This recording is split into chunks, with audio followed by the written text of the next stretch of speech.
নবীর কথা শুনলে মানুষ বুকে আশা ফিরে পায়। আমার নবী কাউকে হতাশ করেন না। হতাশা বিশ্বনবীর ডিকশনারিতে নাই।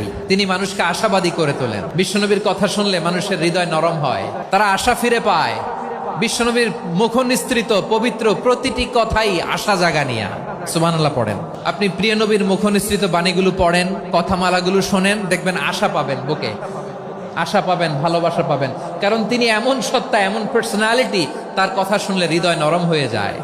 মনে হয় হৃদয় খুলে তারে দিয়ে দেই, সব কথা যেন তারে বলা যায়। আওয়াজ করে বলেন ঠিক কিনা? বিশ্বনবী তিনি মানুষের হৃদয়ে আশা জাগান। আমরা মানুষকে ভয় দেখাই, ঠিক কিনা? আমরা ইসলামকে এমন কঠিন ভাবে উপস্থাপন করি, মানুষ ভয় পেয়ে যায়। বিশ্বনবী মানুষকে ভয় দেখাতেন না, তিনি আশা দিতেন, ভরসা দিতেন। কানা রাসূলুল্লাহ সাল্লাল্লাহু আলাইহি ওয়াসাল্লাম ইযা বাআসা আহাদান মিন আসহাবিহি ফি আমরিহি কানা ইয়াকুল বাশশিরু ওয়ালা তুনাফিরু ইয়াসসিরু ওয়ালা তুআসসিরু।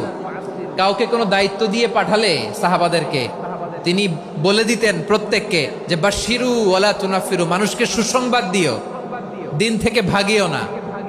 সহজভাবে ইসলামকে উপস্থাপন করো, ইসলামের শিক্ষাটাকে জটিল করে উপস্থাপন করো না। সুবহানাল্লাহ, কত চমৎকার, কত সুন্দর আমাদের ধর্ম। তিনি বলেছেন সহজ করো, কঠিন করো না, সুসংবাদ দাও, মানুষকে দিন থেকে ভাগিও না। সুবহানাল্লাহ বলেন। তাহলে বিশ্বনবী মানুষকে জান্নাতের সুসংবাদ দিয়েছেন।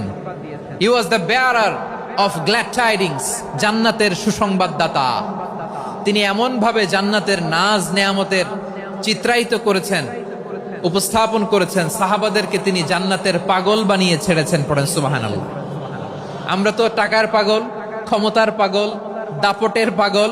বিশ্বনবীর সাহাবারা ছিলেন আল্লাহর জান্নাতের পাগল। কিসের পাগল? আমরাও আল্লাহর জান্নাতের পাগল হতে চাই কি চাই না? সবাই বলেন, জান্নাতের পাগল হতে চাই কি চাই না? বিশ্বনবী সাহাবাদেরকে জান্নাতের পাগল বানিয়েছেন।